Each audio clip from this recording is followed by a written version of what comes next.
Good morning and welcome to Nutrition Lecture. We are talking about two things today. I'm going to be very succinct and to the point.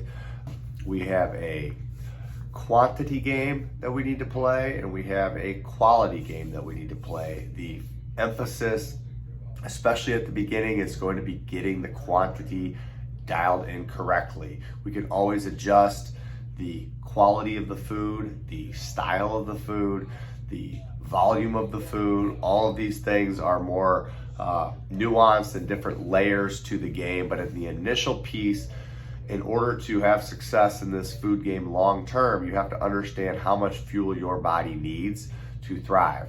You need to know how much you need for maintenance. You need to know how much is going to put you in a deficit, and then how much is going to put you over into a surplus where you will not lose weight, but in fact gain weight.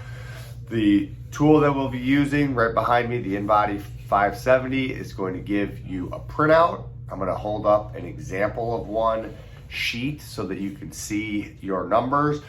Everybody should have already received their initial InBody scan. Once you have that scan, we will take the data, we will put that data into the Trainerize app, where it will help to set your daily calorie and protein goals. All right, we have our InBody scan. We have our main metrics that we're going to look at. We have our total body weight. We have our lean body mass. This person's lean body mass is 116.2. They have their basal metabolic rate over here on the right hand side, 1509. The number that we need to use to set our calories is our basal metabolic rate.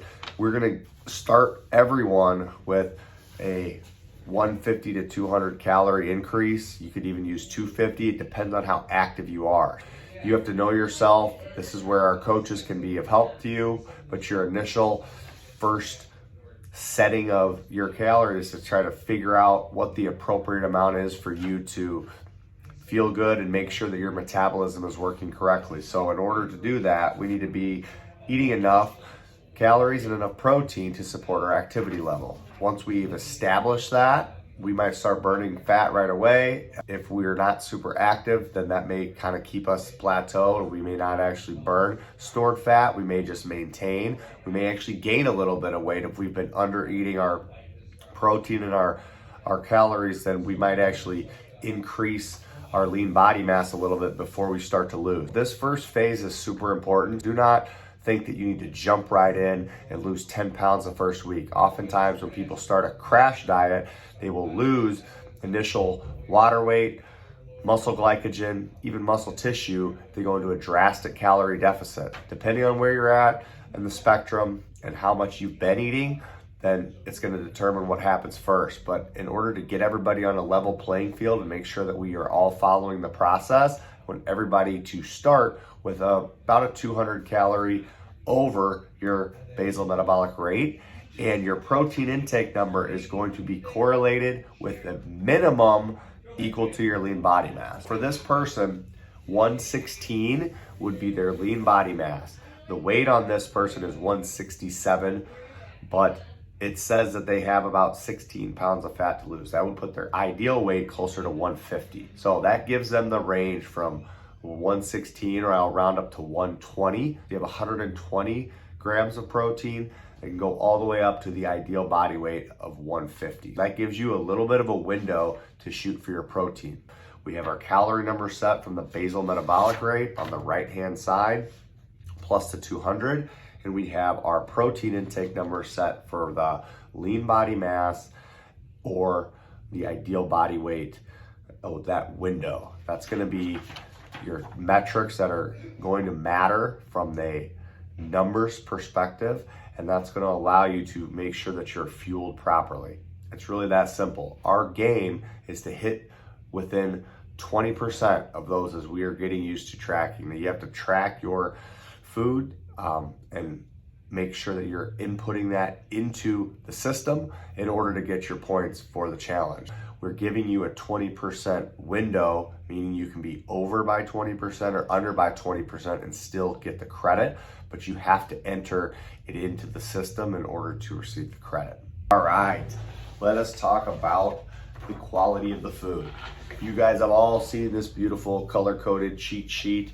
We still use these 10 years later. This is the simplest, most effective way to give you guys what I would call a small high performance foods list. What we have here on the left side in the blue is a short list of lean proteins. These proteins are consisting of protein only with very little fat. We have a yellow category with some healthy fat options. We have a red category with some healthy carbohydrate options, and then we have our green vegetables, which will be denoted by the green at each serving.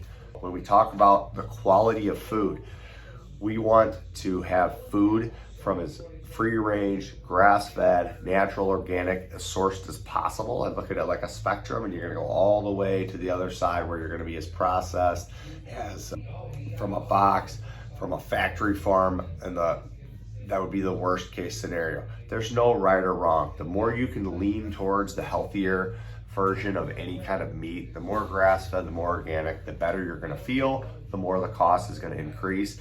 It's your decision. Ultimately, what you put in your body will determine how you feel. Everybody has a different budget. Everybody has different food sensitivities and preferences. There really is no right or wrong way. The key is for us is to get the big blocks correct. That means getting the proper amount of macronutrients in, and we will continue to fine tune the quality as we go. What are we eating for our protein sources? We're eating meats, we're eating chicken, we're eating fish, we're eating turkey, we're eating beef, we're eating eggs, we're eating egg whites, we're eating dairy if your body allows that. If you guys have any questions on that, please come see me. The one thing that I would like to talk about when we talk about the quality of the food, the amount of food that you're able to eat is what's important. I would rather have you rely on getting in the quantity in a less ideal way, meaning that the quality isn't perfect at the beginning, than I would have you focus so much on the quality that you miss the quantity. I don't want you guys to miss that. When we talk about quality, it is important, but at this stage in the game, I'm putting the quantity more important for this stage. We will constantly fine tune the quality. As we go from a white belt to a blue belt to a black belt, all the way down the order, you are gonna continue to find foods that make you thrive, foods that you enjoy, foods that help you hit your calories in a more efficient way, in a more pleasurable way, in a more healthy way, foods that enhance your experience. That is our goal. That is not something that we will just master across the 8 weeks of this challenge. That's something that is part of your lifelong journey of loving this fitness and this health journey. This is something that you will continue to work on and fine tune and build your repertoire.